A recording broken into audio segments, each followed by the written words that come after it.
positive about it.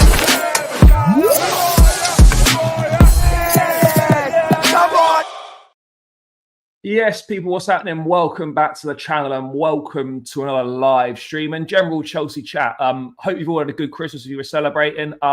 It's been a difficult last couple of games for Chelsea.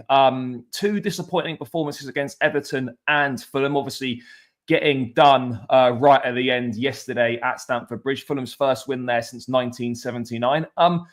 But you have to be honest, you can't say some of these results haven't been coming. I know we were 5 wins in a row before the last two games, but against Brentford, there were signs that we kind of got away with it a little bit. Everton, we know what our record's like there, but the performance wasn't good.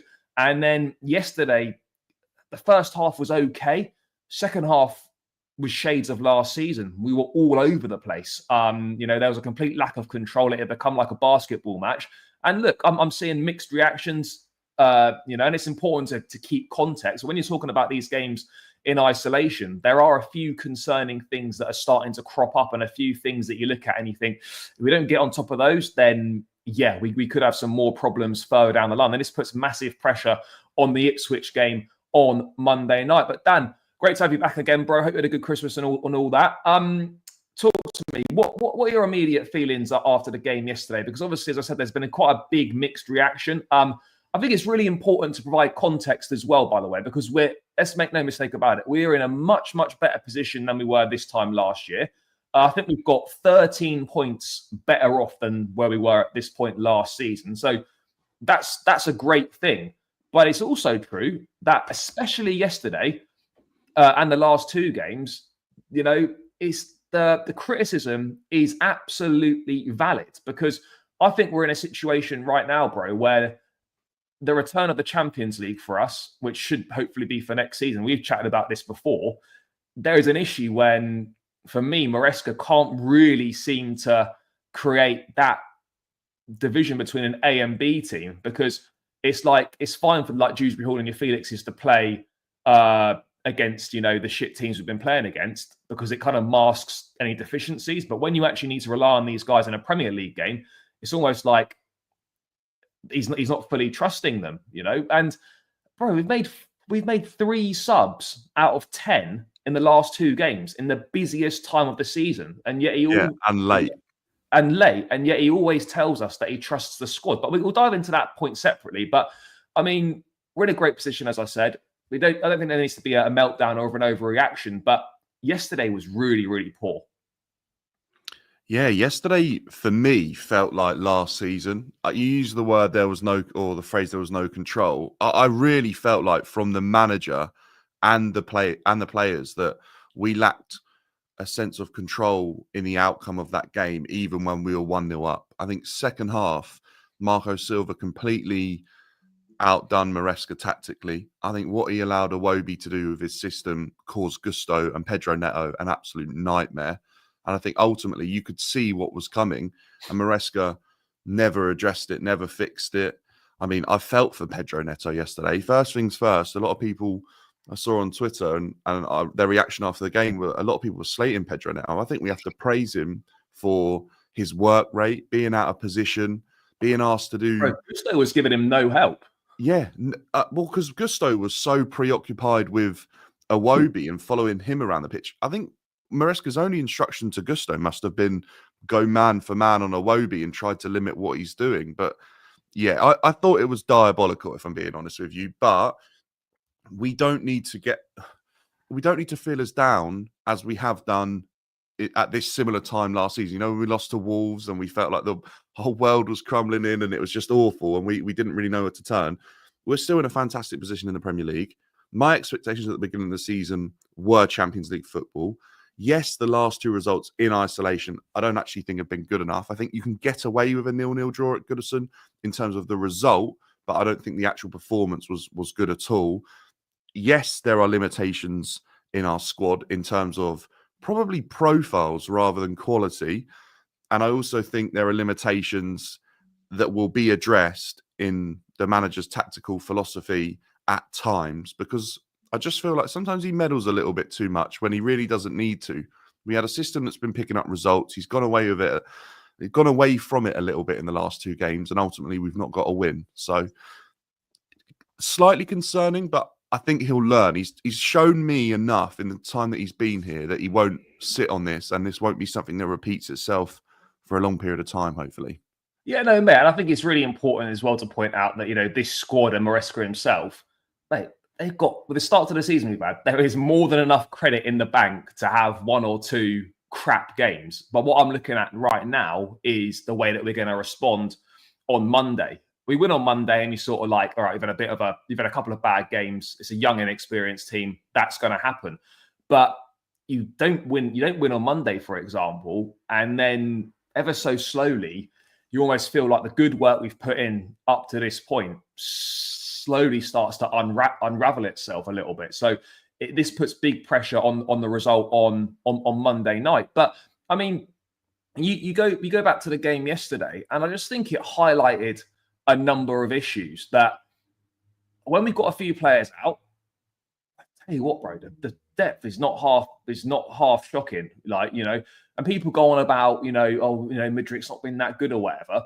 We could have done with him yesterday. I know, obviously, that's a moot point now because his situation is what it is. But you then look at Madueke, which we'll come on to, left out of the squad for a technical reason, which is obviously the guy wasn't training hard enough or his levels in training weren't acceptable. That's like the 2nd or 3rd time that's happened this season. That's despite the fact that he's delivered and he's had a good season for us. I respect the fact that Maresca is prepared to, I don't want to say hamper the team, but I guess he kind of is prepared to hamper the team by leaving someone out who he could have done with a minimum from the bench to prove a wider point. I respect that, but it also left us very, very short. You're looking at the bench yesterday and you're thinking, obviously Maresca said that Dewsbury Hall was injured, fine. Okay, but you're looking at it, you've got Felix and Nkunku, are really the only 2 changes on that bench that you can actually do that maybe will change a game. Anyone else on there, there's nothing. But I mean, let's move on to this point because Maresca talks about how he fully trusts the squad and whatnot. Bro, it's 3 subs out of 10 in the last 2 games in the busiest period of the season so far. That for me is madness. And it's probably the one thing that a lot of fans have put at Maresca is A, lack of subs, and B, timing of subs as well. Because this wasn't happening earlier on in the season. He was actually very proactive with changes, and the changes were making a difference. What do you think's changed? I honestly don't know. I don't think I've even seen a moment where the rotation of his players has caught. The only game where he rotated or used players, and I believe there could have been a breakdown in trust, was Newcastle away in the League Cup. That's the only game. Other than that, I feel like they've always done a good enough job. I think against Everton, he brought on a couple of players. I think Nkunku, Noni. They didn't have great performances. So maybe that was in his mind that his only option really was to bring on Nkunku. João Felix, I don't know what's happened there. I mean, I saw some rumours that there's already links linking him away from the club. And then all of a sudden, after I've seen those rumours, he's barely played or has not played. Really, really confusing, really concerning because, like you say, it's the busiest time of the year. You've got to use your squad. I believe we've got the depth. It's kind of baffling, isn't it? Because as much as people don't rate a player like Ben Chilwell, he could potentially play. We've lost Mudryk, obviously. I'm not saying Ben Chilwell's a left wing. I'm just saying it's an extra body of a good pro who's played at a good level.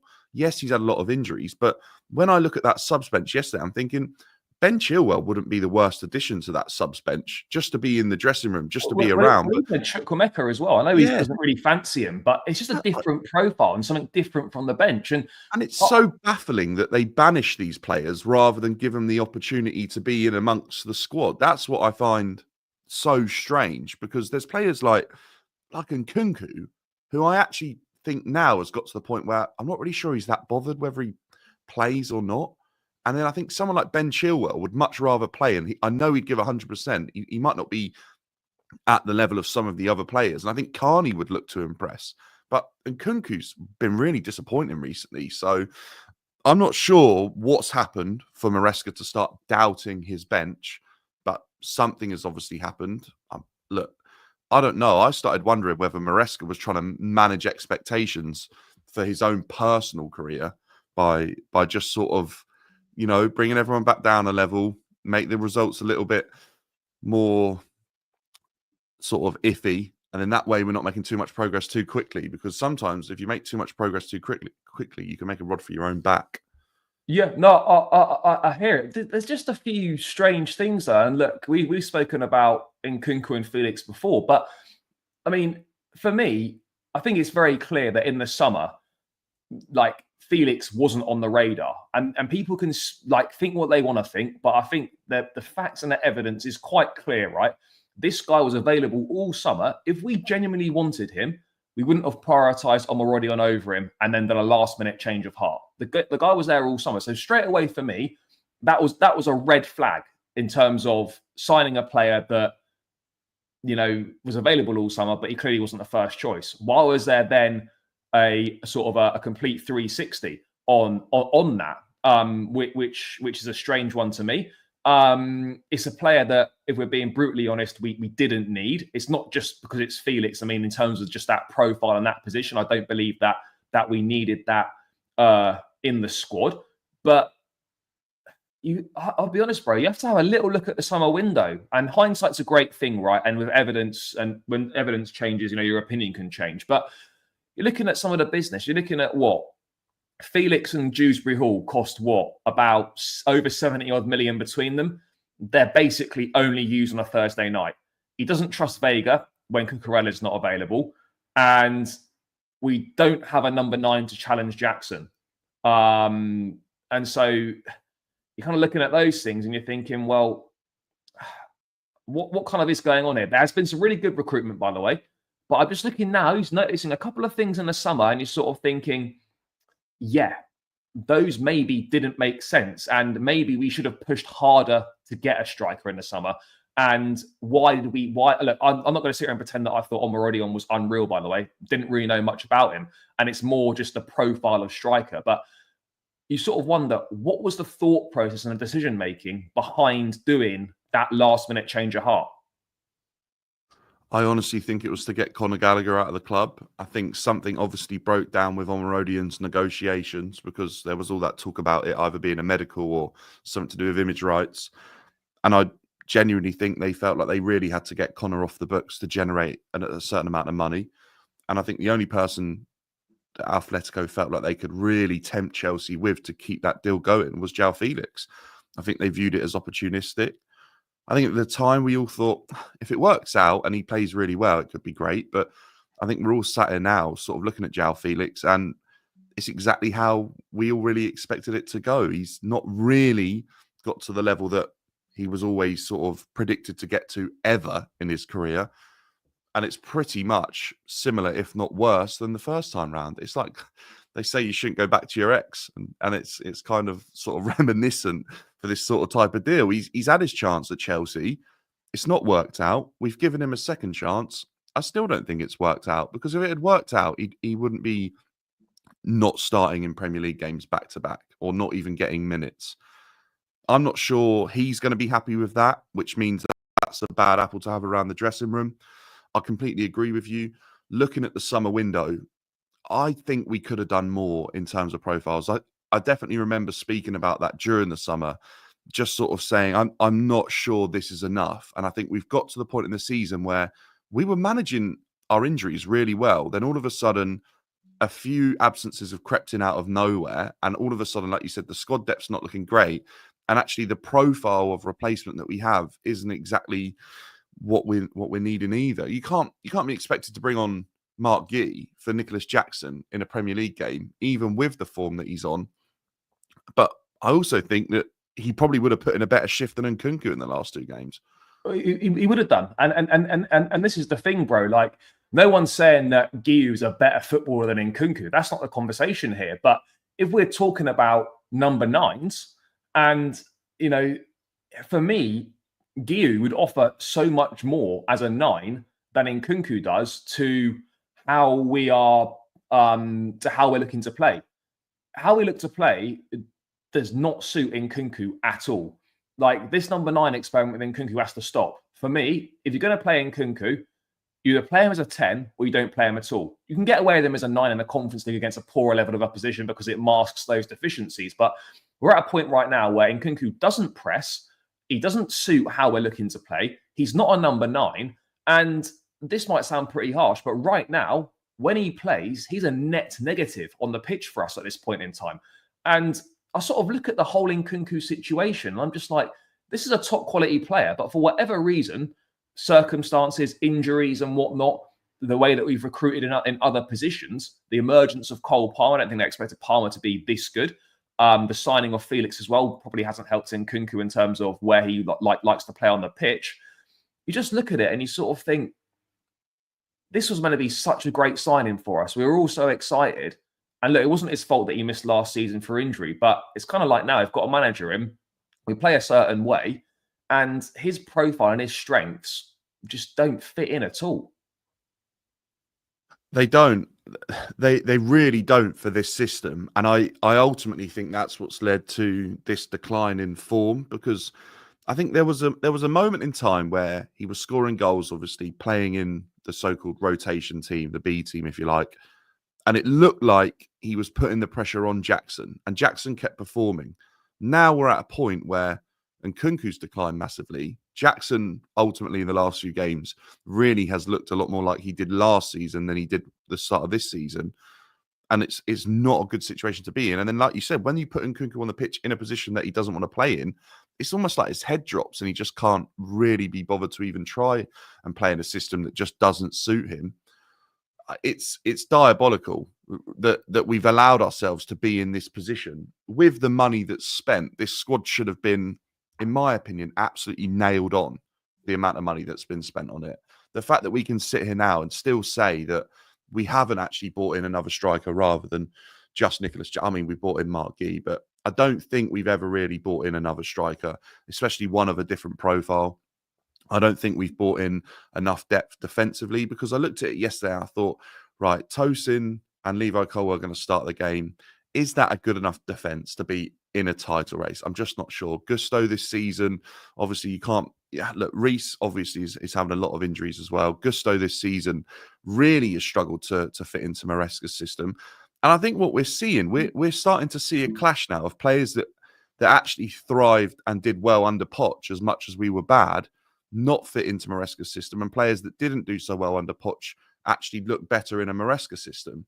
And we're kind of between a rock and a hard place now of some players who we know to have been really good are starting to give me a bit of doubt around their performances in this Maresca-based system. So I don't know whether we need to be really harsh in January and move players on quick if we think they're not going to be a good fit.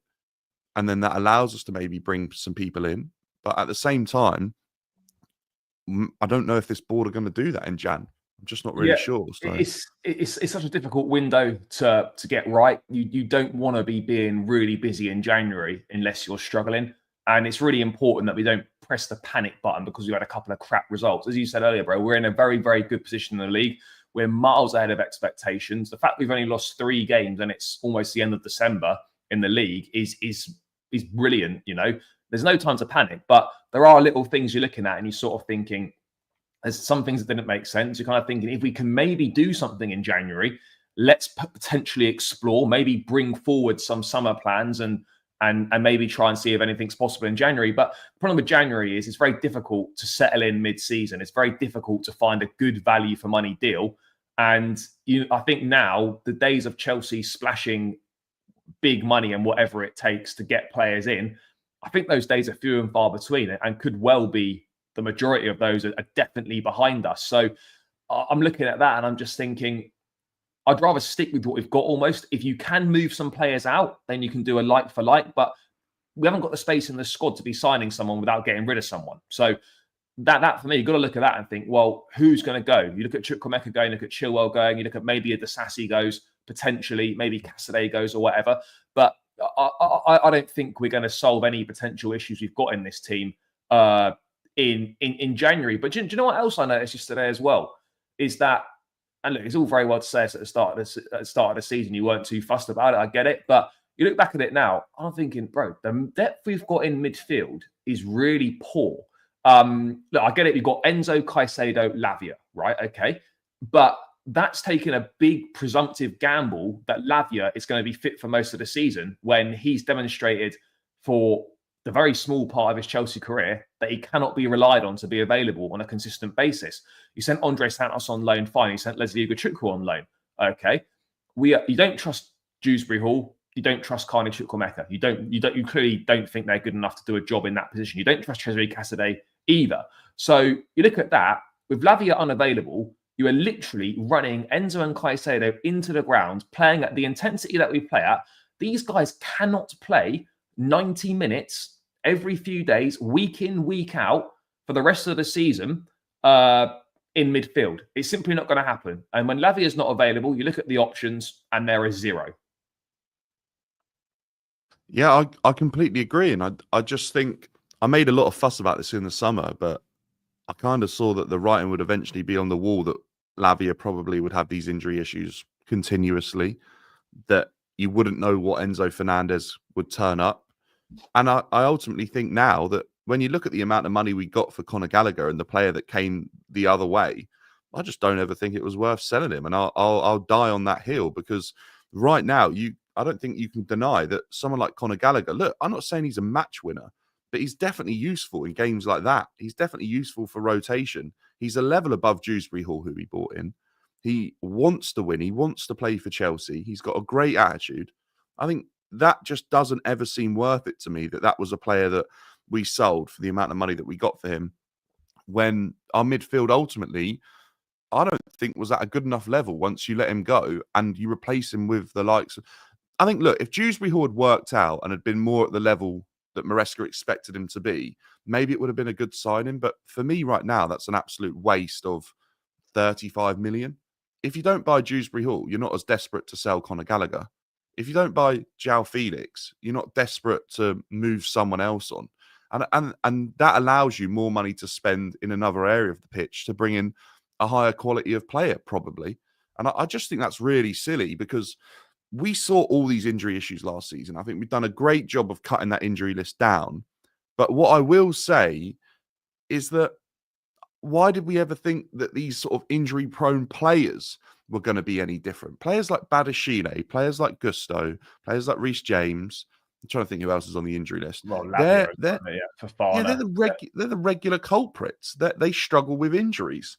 And I just don't think we did enough to make sure we had reassurances in those positions.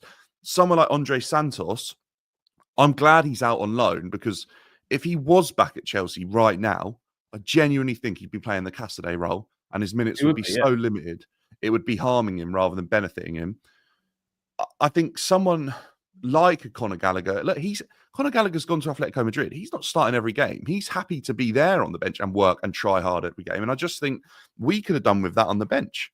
And I just, look, I think a lot of people thought that wanting to keep players like that, you think they're going to win you every single game. Look, I'm not stupid. I understand there's huge limitations to Conor's game.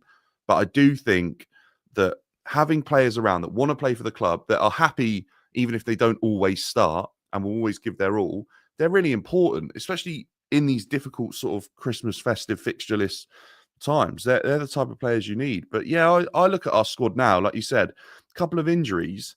There's players there, but Maresca doesn't even want to use them. That tells you the whole story. Yeah, no, it absolutely does, bro. I mean, it is a really interesting one. I would just think, I don't want to say it's negligent from us, but like, you are taking a massive gamble when you're putting a lot of faith in players who've got a history of not being able to keep themselves fit for the large majority of the season. And you do take a big gamble there. And I think we're finding out that actually that gamble is not really working out. And we do actually need players that are going to be available on a regular basis. I agree with you that Andre Santos, he's got a big future at Chelsea, but it was absolutely the right decision to send him out on loan. I think Maresca likes Ugochukwu. He played him a lot in pre-season. He scored a few goals in pre-season. He looked quite bright. He wasn't getting much of a look in at Southampton. New Gaffer's in there now. Maybe he's going to play a little bit more. But, I mean, look, we saw last season, Poch wanted a midfielder in January. We recalled Casadei and it didn't really work out. But I'm wondering, bro, whether it could be worth potentially recalling Ugochukwu in January, because we do need that sort of 6/8 profile. Because, mate, I tell you what, we're an Enzo or a Caicedo injury or suspension away from being absolutely fucked. Yeah, no, I completely agree with you, because this is the point, right? Is that that you're making, and it's spot on. Is that we're currently relying on players that can't even rely on their own bodies, and for me, that's a massive issue. And they have to be so good that they're allowed to stay in the squad. And I genuinely think the only player I'd be willing to give him that opportunity right now is Reece. Other than that, I honestly don't see the value of having players in the squad that can't stay fit. I think Fofana's been brilliant, but his injuries, they're a real concern for me. I think the same with Badashile. I think he's been good this season. He's injured again for a long time. Other players like Lavia, obviously, injured again.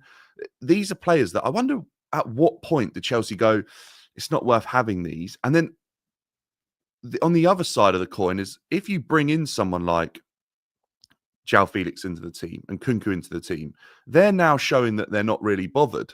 They don't really want to be here if they're just second fiddle. So I also think that becomes a massive problem. So it's like a double-edged sword. So yeah, we need to bring in some players that are like well aware of where they stand in the team and also hungry enough that and reliable enough in their availability that they actually become an asset for Chelsea rather than a liability. Because I feel like we've got 3 or 4 players in the squad right now that could be fantastic players, but they're actually a liability. And we're going to move someone like Disasi on. He's one of the only people that is pretty much available for every game, whether or not he plays or not. He's always on the bench. Yeah. And I don't think he's good enough, but that's what happens when players like Fofana can't stay fit. You end up having someone like Disasi being the only person that becomes an option defensively.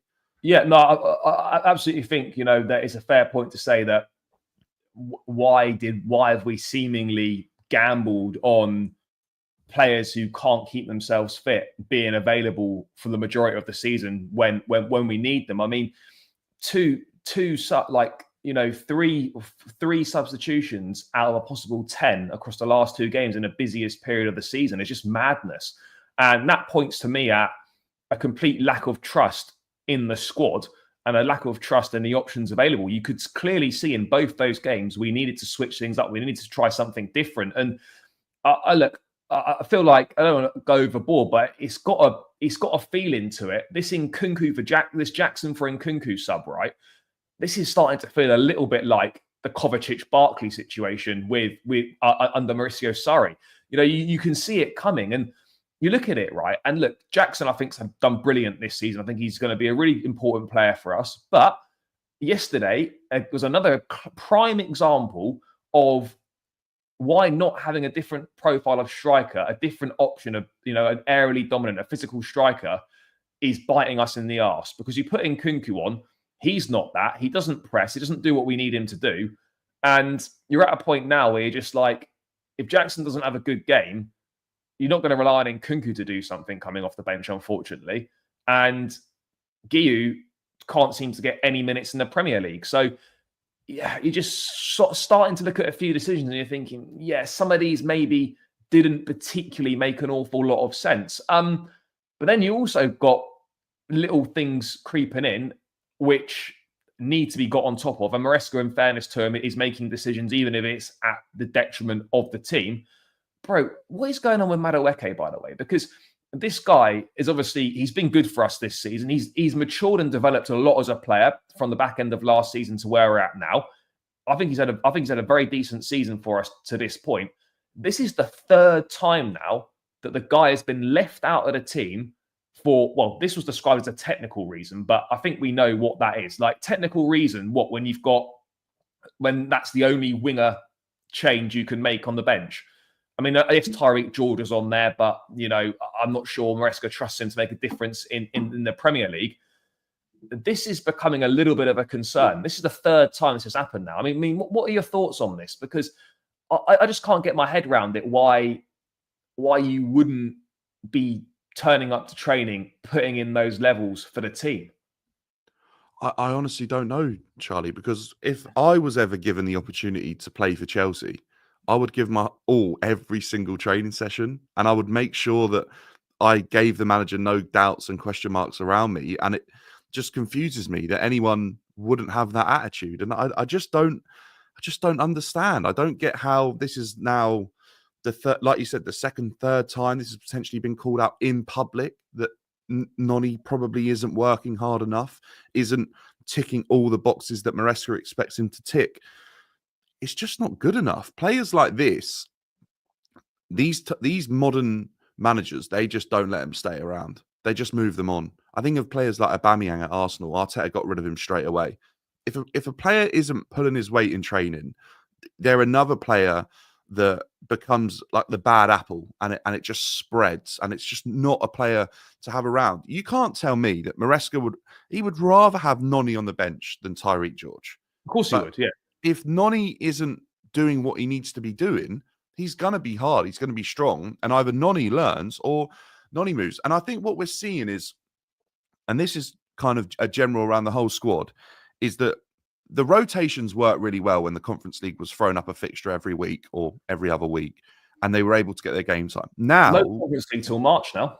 Yeah, exactly right. So players like João Felix, Mark Gee, Cassidy, Dazassi, players, Noni to an extent, players obviously like Mudryk, but not now.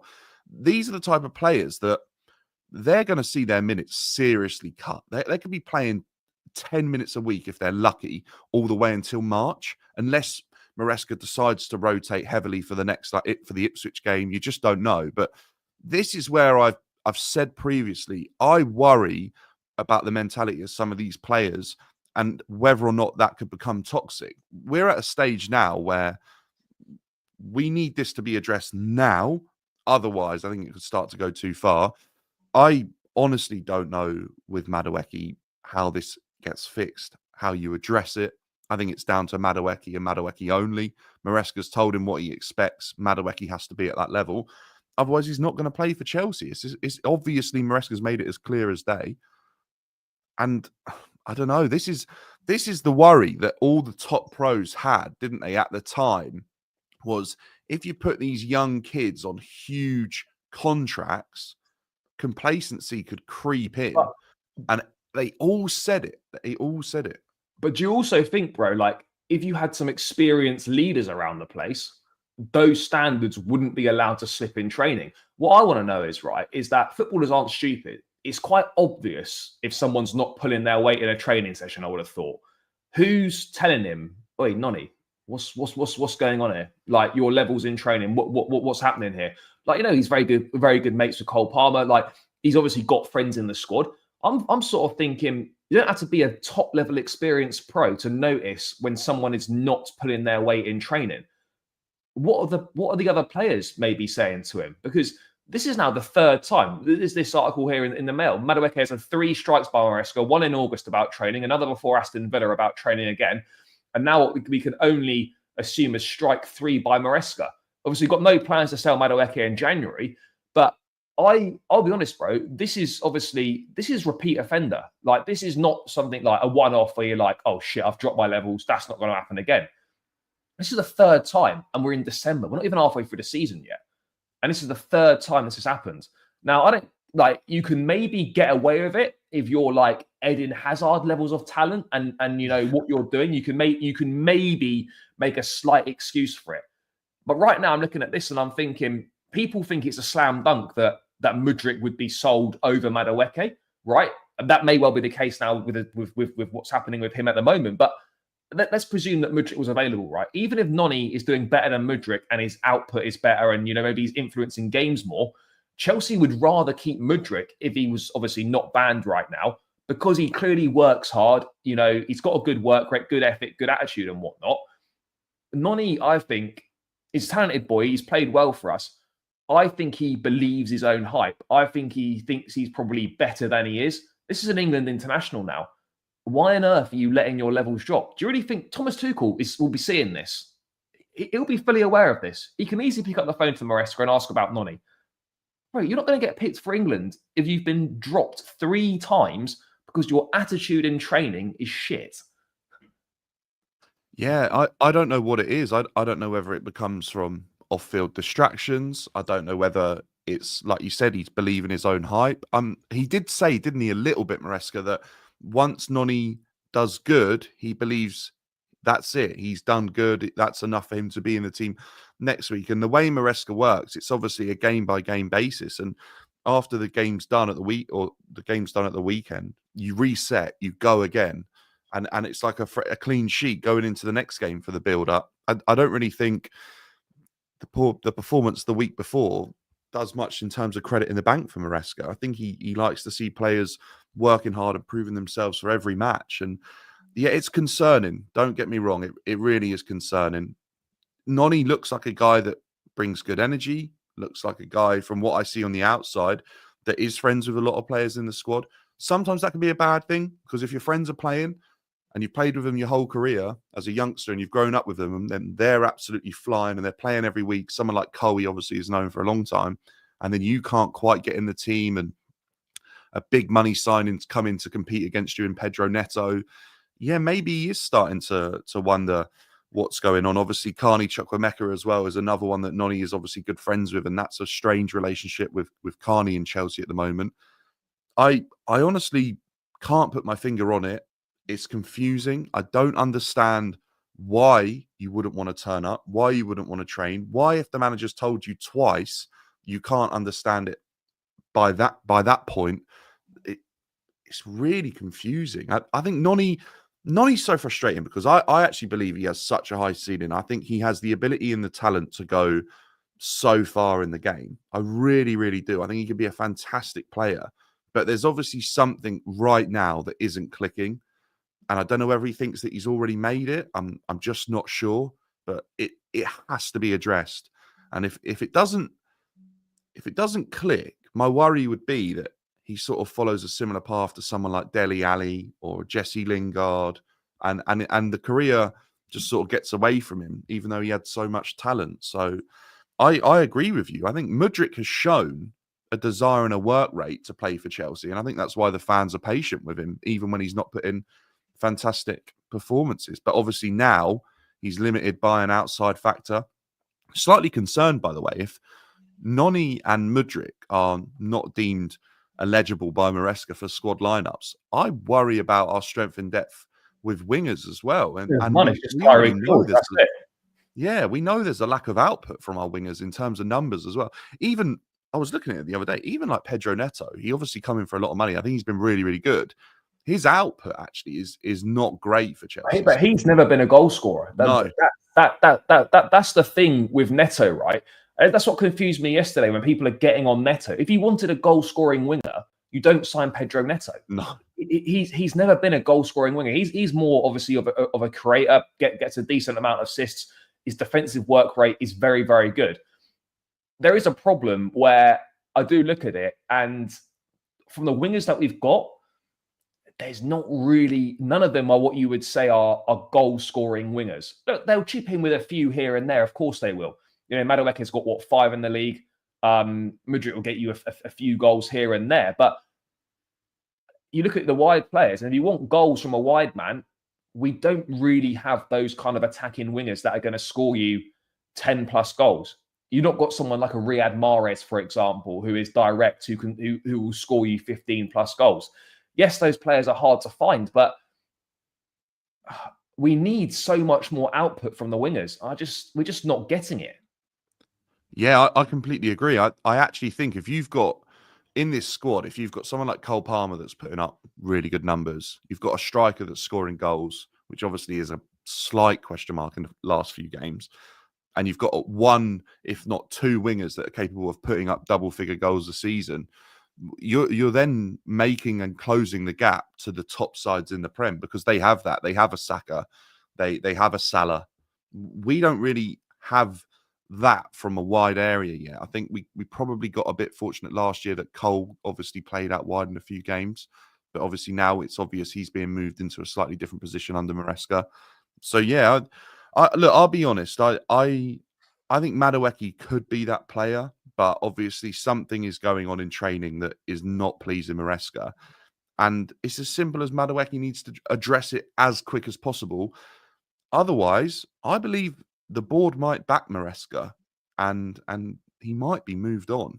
My only worry is how many players can Maresca not rate and not believe in that the board suddenly go, hang on, we've given you all these players. Why are so many starting to stack up now that you don't think are good enough. That would be my only concern, because obviously if the sporting directors are buying these players for quite a bit of money and then they're not hitting their potential, it starts to look a little bit bad on them that they're spending a lot of money and there's still issues in the squad.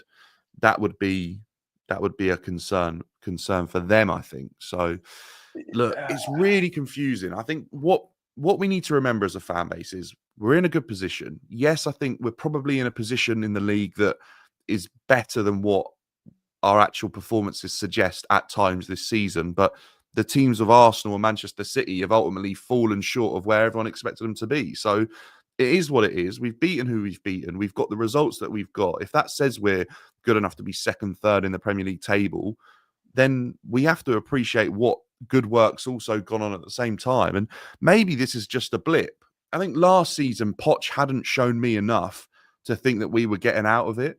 I do think that Maresca will get something out of this. I just think we're starting to see problems creep in that we didn't have a month ago. And they are a bit concerning. I think, like we've said, Nkunku, João Felix isn't getting minutes. Mudrik's obviously now not fit. We've got a couple of players on the injury list. Noni, we don't know where his head is with training.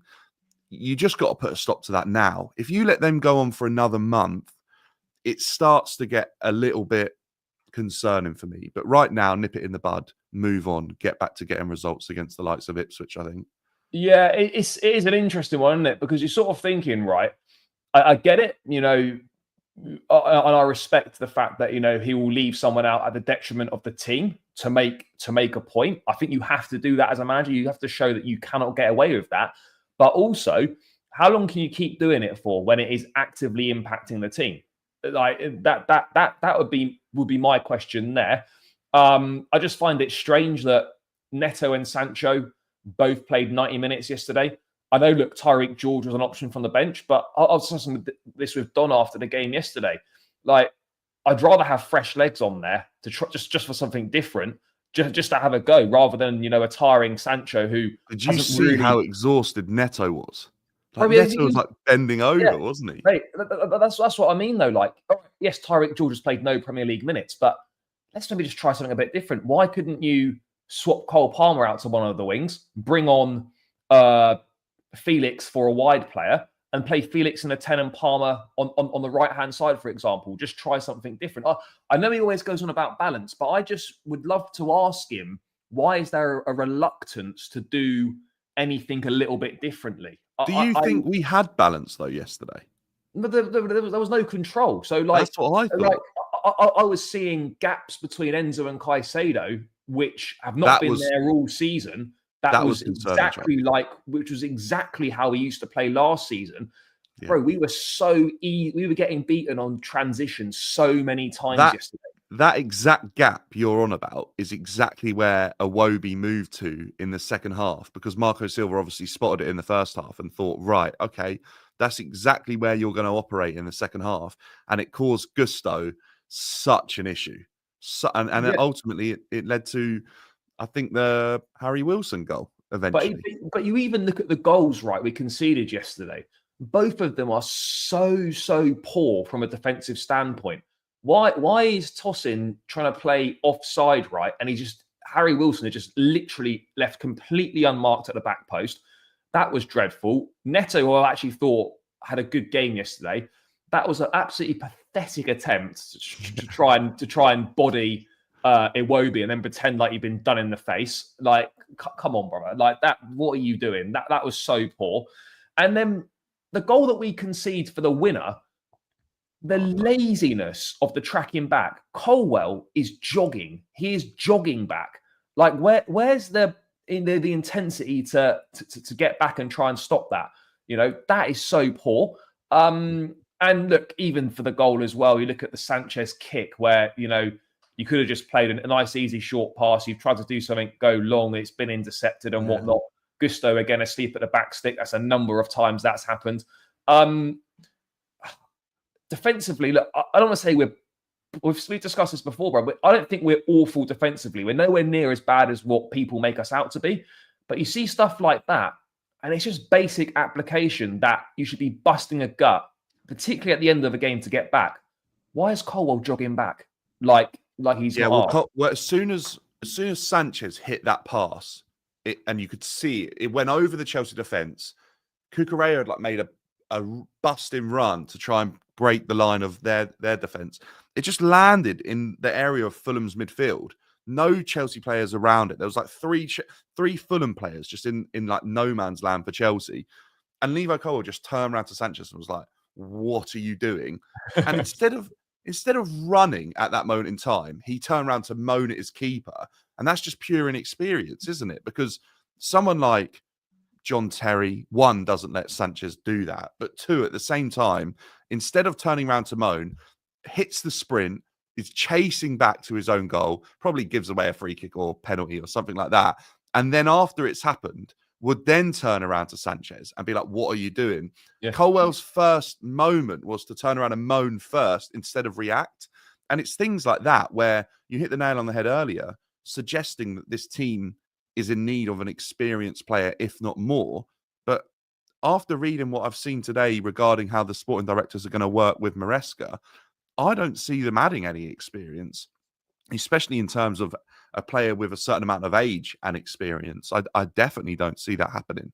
No, bro, I absolutely agree on that one. Do you know what else I've found a little bit odd? And look, I don't want to say we shouldn't be going for games, but you've got to manage situations better. Okay, you're 1-1 in a game that at home against Fulham. Okay, it's not the best result, but it's not terrible. Okay, you need to be managing the game better. Why? I don't want to say we shouldn't be going for the win at home, but why are we committing so many men forward in desperation to win this game when in the grand context of the season, in terms of us finishing top four, a point is not a disaster here. I could understand if we needed the win to get into the Champions League or we needed the win to get through to the next round or whatever. You absolutely go for it. I just think we committed way too many men forward in a desperate attempt to win that game when we should have actually thought at that stage, do you know what? We've not played that well today. We're going to get a point. That's probably a fair result on balance. Let's just play this out. I just felt we were naive in throwing so many men forward so late on in a desperate attempt to win that game when a point would have been fine in the context of the season. I just thought that was a lack of experience and a bit of a mistake.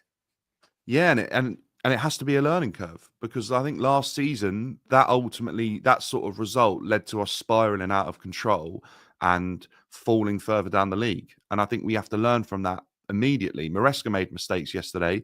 The players made individual errors again. Multiple times we're seeing that this season, and I don't think they're being addressed. That final goal yesterday, for me, was so reminiscent to the first game of the season when Fofana got the ball on the right-hand side of the fence, smashes it into the Manchester City midfield.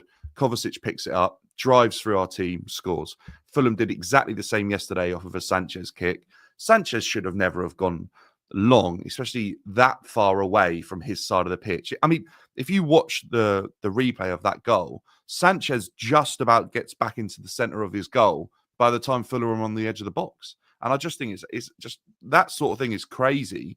And that's a mistake of in-game management, not managing the situation. And Leicester fans told us last season, they said there will be times when Maresca's only got a plan A.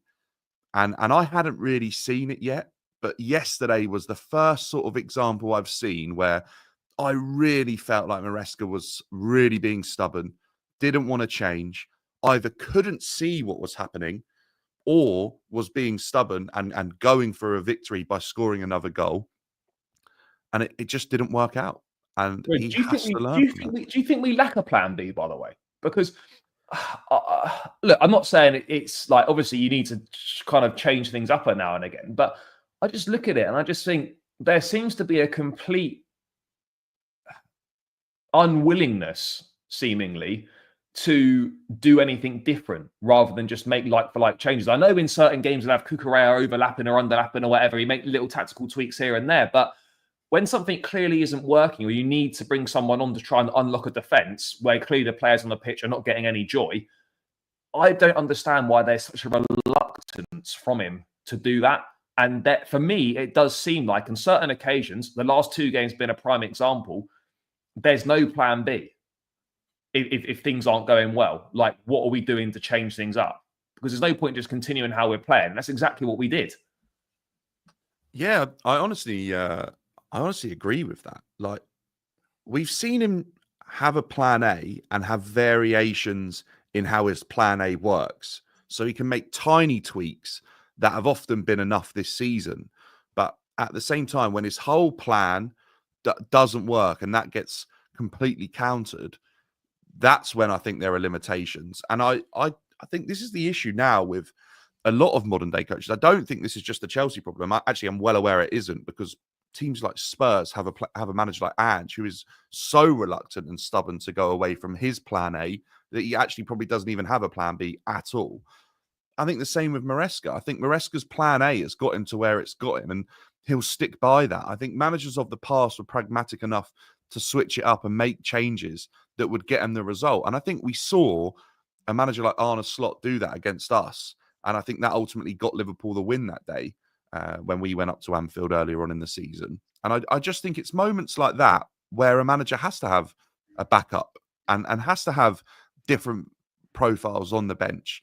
Otherwise, yeah, exactly. If your plan A is faltering and the tiny changes you make in terms of areas of the pitch that a player might be picking up isn't working, then yeah, you have to be able to switch it up completely. And having a different profile of striker that can come on and allow you to change up how you're passing, how you're breaking down a team, is exactly what we need. I think we were a little bit erratic the first sort of 15 minutes of the second half, because I think Iwobi had sort of found that space in behind Enzo Fernandez and was really starting to get Fulham ticking.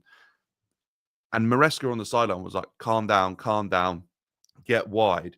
That's his go-to every time. I think he believes if we're calm, we'll have so much possession of the ball that we'll eventually break down a team and isolate our wingers in the one-on-one, where they've been really good this season. But honestly, I don't know how much of a limitation that will be. I think only time will tell us how much a plan A and not much of a plan B will influence your season, to be honest. I don't think it's... If it was me, and I think probably with you the same, you would have a backup idea of a different variation of player that you could bring on. But I don't think we have that. I think that's part of the problem. And it goes back to it. Like, it goes back to not having that different profile of striker. It goes back to just not having something different. I think there's too many players that are a little bit samey. Nkunku for Jackson's not making a difference. Yes, Guiu, actually, for the way that we play, pressing, running in behind, working hard, that would work much better. But, can we really say that an 18-year-old kid is the answer? Should we be giving Tyreek George minutes in the league? Is that an answer? I don't look at these as answers or solutions. I look at these as possible options, but they're not options that, you're going to be really enthused by. I just look at it and I think, I know it's easy to say now, but every game that goes by, especially the last two, just not having that different profile of striker is really affecting us. Because when Jackson's not on it, or when Jackson's not getting much joy in the game, that's kind of it. There's nothing to change it. And there's no real changes to be made in midfield. The wide players, I mean, look, Sancho and Neto, they work hard. I don't think they're direct enough. I mean, Neto's direct, but I don't think Sancho's direct enough. Maybe he's not selfish enough. Should have scored yesterday as well. Yeah, he probably should have scored yesterday. Look, I'm not criticising the way the squad's been put together. I think there's a good balance of players there, but you sort of start to look to it, and in key positions, when you need something a bit different, the alternative option is very similar to the one that's already on there. Yeah, I think when we're flying and we're doing well, and the players that are on the pitch in the starting 11 are thriving, you kind of can look at these other players and think, right, they get a few minutes here and there, but really Jackson's doing the job, or Sancho's doing the job, Cole Palmer's doing the job. Yes, like you said, when those eventually get nullified, then I look and actually the squad probably isn't as good as we thought it was in terms of its versatility. Like you said, it's very light for light. A lot of our wingers are very similar. A lot of our midfielders are very similar profiles. Defenders almost feel exactly the same to each other. I don't really think there's a difference there. Fullbacks, again, I feel like that we're actually quite limited in fullbacks, where numbers-wise, I thought we were very blessed. we're actually not. We've probably got Gusto and Cucurella, and that's about it. Maybe Josh. We've got Josh now, but even Vega, who's someone who I thought was doing really well, there seems to be a lack of trust there now as well. He wasn't on the bench yesterday, and I think that was for the same reasons as Madueke. Maresca said, technical decision. So yeah, this technical decision. So I honestly rather the manager just come out and be completely honest. And this guy wasn't pulling his weight. We know full well. Technical decision is the guy's not working hard enough. Yeah, exactly right. Because it's exactly what is the phrase being used to discuss Marcus Rashford at Manchester United that Amorim said. It's this new phrase that seems to be being spouted out from the media. Right? It's absolutely crazy. I agree with you. I think we've hit a bit of a blip, and I think we've almost seen at times managers have kind of sort of found a way to slowly sort of frustrate Maresca's system, and that's where we need the potential to switch it up. And I think in January, look, I don't think we will panic, and I have a feeling we won't act and won't be that busy. But if we were to, I really think a different profile and some experience around a couple of positions in the team would be really good additions to this squad if you're serious about winning the league. I think that's the frustration, isn't it? We've seen how good we can be, and we've seen what this squad kind of lacks. And in the past, as Chelsea fans, we've been spoilt because we've had squads put together so well and be Swiss Army knives. They've been so versatile that they could do any type of fixture that crossed their path. You had players that were up for the battle like Aspi, Nemanja Matic, these physical players, Ivanovic, players like that. But then you also had the technical players like Fabregas. You had players like N'Golo Kante who were absolutely fantastic. You had players like Willian and Pedro who brought the flair. But then you had absolute warriors as well, like Gary Cahill's. And I look at this Chelsea squad and I just think, does it have enough of what we used to have that we know wins you Premier League titles? And I'm just not sure it does. No, bro, I absolutely agree with you. And even Maresca, in the quotes that are coming out now, he's talking about the competition has to be higher. So I think, he said the reason that Vega was left out is exactly the same for both of them. Interesting. These players that are pushing, that are the backups, they're clearly not working hard enough. Maresca's going about. He doesn't think they're good enough. Well, yes. Well, I don't know what's worse. Yeah, true. Not good enough and not working hard enough. They're. What would you rather have? Would you rather have a worse player that puts in 100% or a great player but is putting in? I mean, basically an Nkunku who's putting in like 10%. I'd rather have someone who's good because I think you can work on the attitude. Right, I don't know how much better certain players are going to get, but it's a bit of a worry now that it was Madueke 3 times, but that's his Vega. These are young kids that should be. They're in such a privileged position to be in this situation they're in. To not turn up to training at Chelsea where we're doing well, we're second in the league. It's a young, exciting team. We're playing with some really good players. I don't understand how, as someone in your 21, 22 years of age, you in a very privileged position. Vega was playing in a fucking Swiss league last season. Yeah. He seems like a guy that gets it. I think he's done well when he's played. How are you not training to the level required every single day? Why is that being allowed to happen?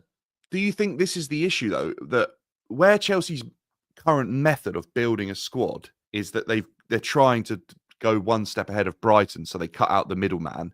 Do you think this is the issue, that these players are getting their move to Chelsea at a young age and they think they've made it? Well, yeah, there potentially is that. But then that comes down to lack of senior players in the squad. And then that comes down to who's advising these people as well. You can't tell me that, someone like we got people around you, Madueke, people around him, friends, agent, team of people around him.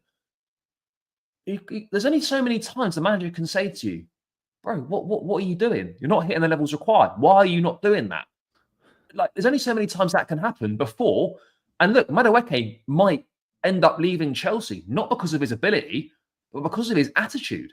Could you imagine a young player doing that with JT, Lampard, Drogba there?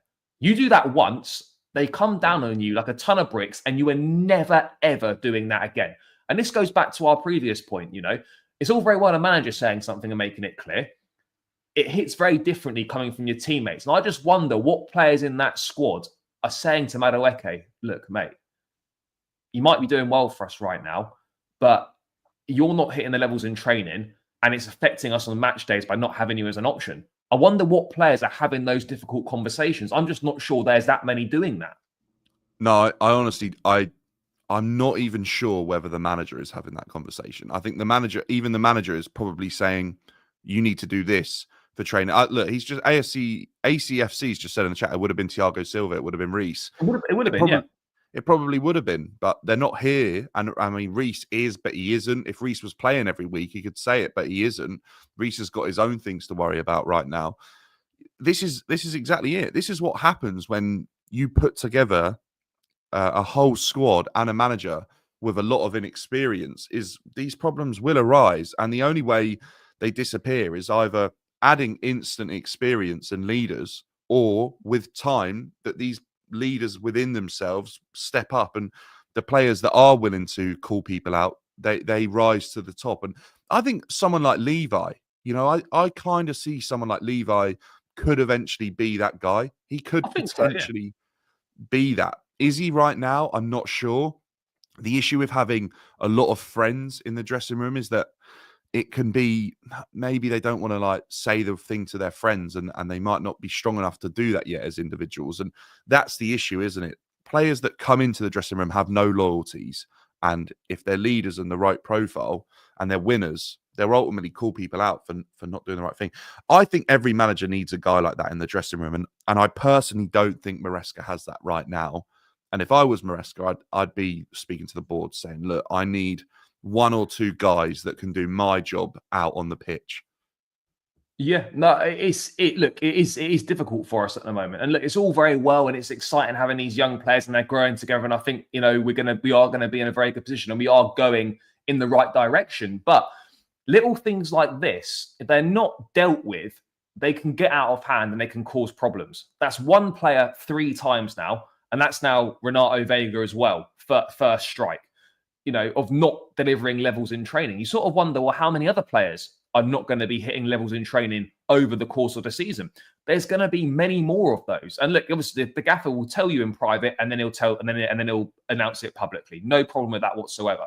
But it's not a good look from the outside looking in, where you're looking at a team that are doing well, an expensively assembled squad, and you've got players who simply aren't meeting the required standard. That is not a good position to be in. And from an ownership point of view as well, some of these are expensive assets. You're looking at 40, 50 million pounds of assets of Vega and Madueke between them. And it's 2 young guys who are on big contracts at Chelsea. And essentially the gaffer's saying they can't be asked in training. It's just so disappointing because I just don't understand. It's almost like, where did that come from? Because we were playing so well, and it was almost like this has come from nowhere. But I actually think that it probably was on the horizon with the way we've been rotating the squads and it being so definite. So it is really concerning. I think it's not time to panic. We need to nip this in the bud now, get these youngsters back moving in the right direction, and ultimately just get some results again. Because as soon as you lose the results, that's when these other problems start to get discussed, which is what I feel like we spent the whole of last season doing. Yeah, no, bro, I absolutely hear it. It's definitely not panic stations, but yeah, if we don't win against Ipswich, 3 games without a win, it starts becoming a little bit of a problem. But bro, I know you've got to shoot now. Thanks so much for your time as always, brother. It's a pleasure to catch up. Guys, make sure you subscribe to Dan's channel. It's tagged in the title. Loads of good stuff over there, bro. Thanks for your time as always. Yeah, I'll catch up with you soon, mate. Nice one. Yeah, absolute pleasure, Charlie. All the best. Cheers, chat. See you soon, mate. Nice one, mate. Yeah, guys, what are we saying? I mean, I don't know what's going on in the chat here about this Reece James Mount thing. I don't know what people obviously got a lot of spare time on their hands. But yeah, no, it's absolutely a concerning point. Absolutely a concerning point. Bro, we're not going to get you Fofana. Osimhen, Lautaro Martinez, not happening. It simply isn't. Bro, this is not even a thing. I don't know why people are making shit up. It's honestly a madness. Guys, keep smashing that like button. By the way, it's free. It takes seconds to do. We're on 62 likes. Let's get this up to 100 likes. That would be greatly appreciated. And we are very, very close to 15,000 subscribers. Guys, we need 9 more subscribers for the 15K. So if you're new and you're not subscribed, please do hit that subscribe button. We are 9 subscribers from 15K. Let's try and get these boxed off today if we can, people. So smash the like button and hit that subscribe button as well. But yeah, look, it absolutely is concerning. There's a few things to look at, and you're sort of just thinking, yeah, okay, this is not ideal for the situation that that we're in. But I don't know.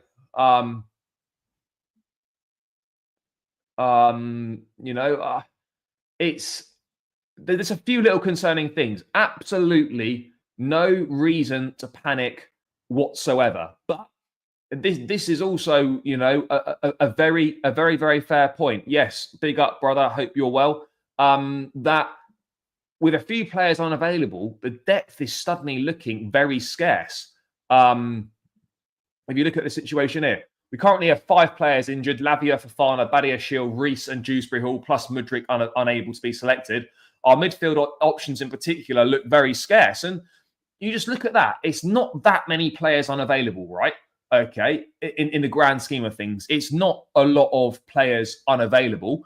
But suddenly you take those players out and we're looking very thin, and you're almost relying on the team on the pitch to go and get that job done. And that is a big concern, a big concern going forwards. It really is, in my opinion. And look, how many of those are going to be back for Monday? Well, obviously no Mudryk.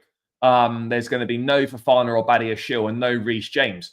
Dewsbury Hall doesn't really play anyway, so at best he'd be on the bench. And even if Lavia is available, he's not going to go straight back into the starting lineup on Monday. So you're looking at a situation where maybe bar Madueke, on Monday against Ipswich, you're going to be playing the exact same team pretty much. It's going to be very difficult to make any meaningful changes to the side. Maybe a Felix plays, maybe that. But other than that, there's no one else. It's just it's a problem, isn't it? It really is. It really is problematic. I don't know. I don't know what the answer is. I really don't. So yeah, we're gonna have to see what we can do here. But the lack of options at a really busy time of the season is a problem. Nothing's wrong with Vega. He should have been on the bench yesterday, but he was left out for the same reason as Madueke, not hitting the required levels in training, and that's unacceptable. Absolutely unacceptable. No idea when we're going to get the second results back. I'm not sure. I mean, hopefully soon, but yeah, there's no real indication of when that's going to be. Yeah, no, absolutely. Look, I don't think Santos coming back in January. I don't think so. They probably Strasbourg fans probably burn the Blueco offices if that happens. I think it's far more likely maybe we'll get a Leslie Ugochukwu back. But yeah, it is concerning. There's no doubt about it. It is a problem. It is a concern. Gusto, Disasi, Tosin, Colwell, Kukurea. What is the issue? Bro, we're not going to play a back 5. That simply isn't going to happen. Yeah, look, no, this is the 3rd time now with Madueke. You simply cannot be doing that. You simply cannot be doing that. That is the issue.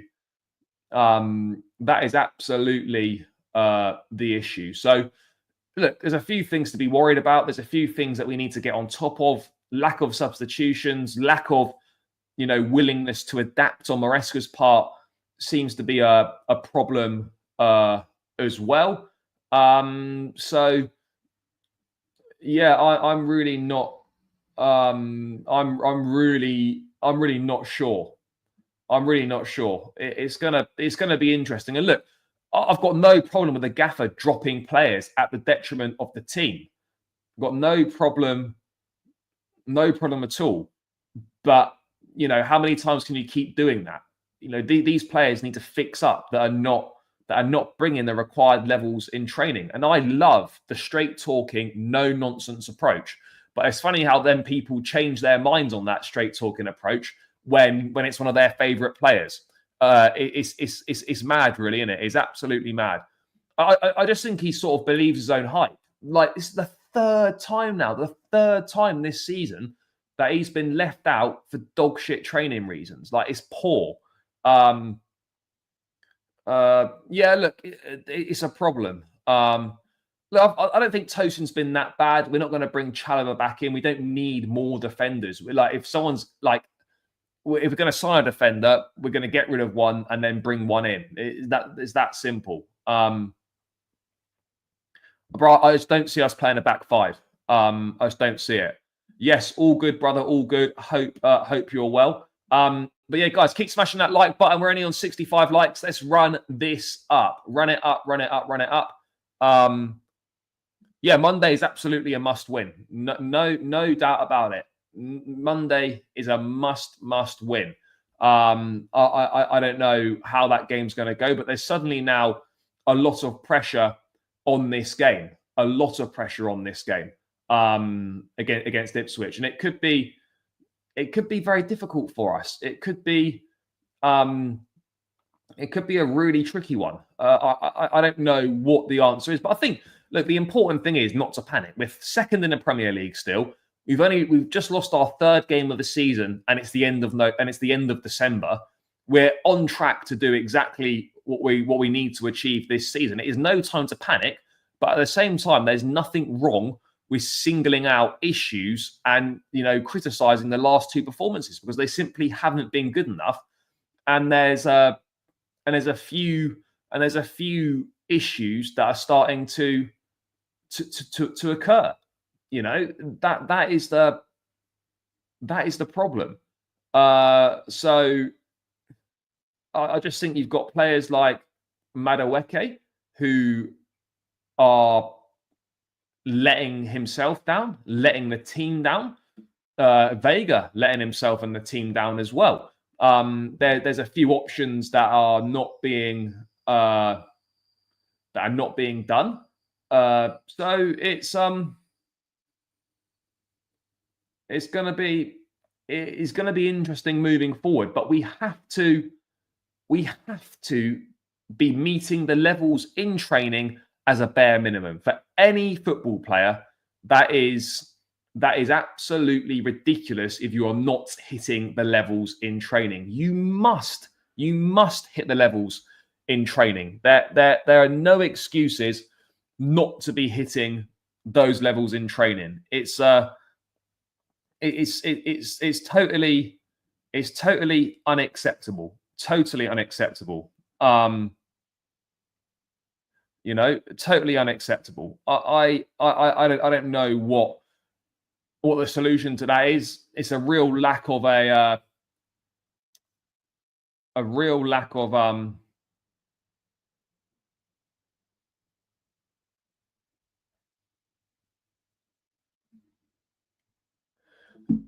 a real lack of discipline, or it's just so poor.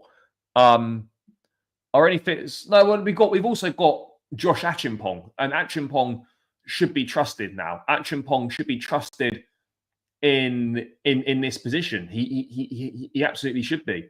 I fully back this manager. I'm confident he will figure it out and turn things around. Yeah, look. This is no reason to panic. By the way, we've lost 3 games this season. You know, this is not a big deal. But you know, we've got to arrest this mini slump on Monday, because we don't win Monday, that's then 3 games. You go to Crystal Palace away, which is difficult, could become 4. Things can spiral out of control very, very quickly. So yeah, we do need to find a situation where that's not the case. But yeah, look, I don't want to say I'm concerned, but there's a few things that I'm seeing. I'm just like, I'm not so sure what's going on here. No, I'm not asking for him. We've got, you said Gusto's the only fit senior right back. Achimpong is now part of the first team squad. That is another option at right back. That is a genuine option. I'm not saying, he should be starting every week, but that is an option at right back now. That's not a ridiculous thing to be saying. Yeah, look, I thought the in-game management over the last 2 games has not been good enough. That much is abundantly clear. Simply hasn't been good enough. Yeah, no, mate. I'm as far as missing games go, I'm very pleased that I wasn't at that one. Very, very pleased. But yeah, look, we've got a massive game Monday. Players that need to fix up. We need guys to be fit again. We've got to get them back available. We can't keep relying on players who can't even rely on themselves. Maresca saying he's definitely going to make changes against Ipswich. Well, let's get it done. Let's get him done. And then we move from there. But we've done well this month. We have done well this month. There's no denying that. We're not in a bad position right now whatsoever. Especially a striker in January. We're not going to get a striker in January. I really clearly evident we have a hole in the defence before our attack bailed us out. Look, the defence right now is not good enough. With the players missing, and this is what I'm going back to. People that were trying to tell me that Fofana wasn't important to us or wasn't that good. Nonsense. Absolute nonsense on in that regard. Simply not good enough. Simply not good enough is the situation there. Simply not good enough. But it is what it is at this point in time. It is what it is, guys. Yeah, no, it's not good enough. It's not good enough. Look, I don't think the draw against Everton was that bad a result. Our record there is terrible. They make it difficult. They've now got drawn against Arsenal, us, and Man City. They're not an awful side. They might not win many games, but they're very hard to beat. So yeah, I don't think that was a bad result. The bad result was the one yesterday. The draw against Everton, as disappointing as it wasn't a complete disaster. Now, what we need is we just need a different profile of striker, a different profile. We don't need like a big name striker. We're not going to get a big name striker, by the way. But we just need someone who is gonna make a difference. We just need a different profile up there, a different profile up there. So let's wait and see how we do on that front. It's going to be interesting. I'm telling you, being the striker, someone who either bench or competes with Jackson. Well, look, we could have addressed it in the summer. The deal for Omorodion was all done, and then we pulled the plug at the last minute for unknown reasons. But I absolutely agree. Mate, look, Jackson's going to miss chances. All strikers miss chances. It happens. But we do need a different profile to switch things up. I don't know. I don't know how far along the line Reece is with his recovery and whatnot. So yeah, that will be interesting to see how he does. Interesting to see how he does on that front. I'm just a little bit concerned about what we are doing right now because it's not good enough. These last 2 games haven't been good enough. And it's as simple as that. We need a physical profile. We need someone like a Liam Delap profile, like an Omorodion profile. That profile of striker is what we need. Someone who's box dominant, someone who's got good aerial abilities, and someone that can just mix things up, and just do something a bit different. That's what we need, because Nkunku as a 9 is not doing the business for us. Simply not doing the business. So we need a different profile up there. So let's get a different profile up there. Let's get a different profile up there. That is what we need, guys, and hopefully that's what we can get. Yeah, look, all strikers miss chances. Yes. Big up.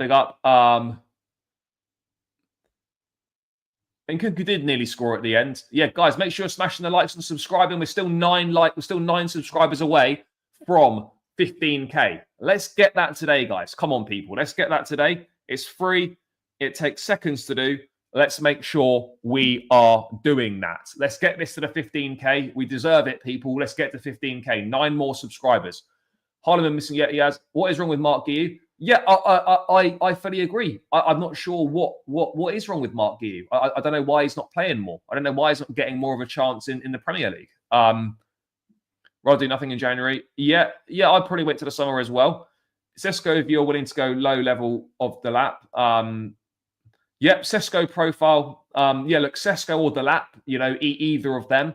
I just think the lap is a far more obvious signing than Sesko, for example. Not really. Could he do a job there? Maybe, but you're just shoehorning him into positions that don't suit him at the end of the day, and that's never a good way to be going about things. It's never a good way to go about things if you're doing that.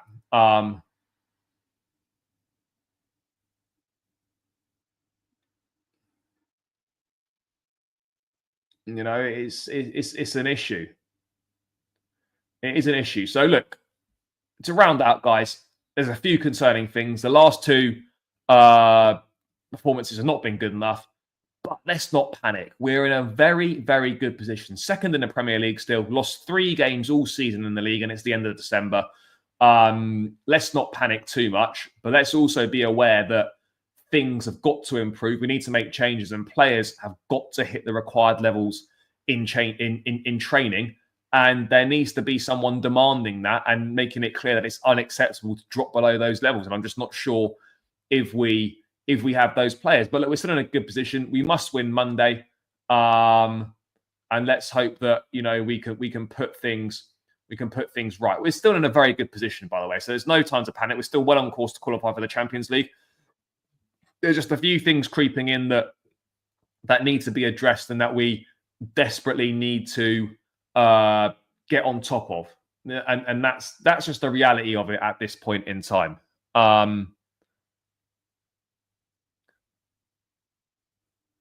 No, he absolutely. But we're not going to go for Osimhen. The days of us spending big money, I think, are well behind us, in my opinion. But yeah, anyway, it is what it is, guys. I'm going to round this one out here. Make sure you are smashing that like button on your way out. We're 72 likes. Let's get this as close to 100 likes as we can on the way out. Make sure you smash that like button. Make sure you subscribe if you're new around here. Less than 10 subscribers to 15K, so please do subscribe. Let's hit that milestone before the end of the day. Run the likes up, guys. Big love for all the support as always. I'll be back tomorrow. We've got Ipswich Town opposition preview dropping.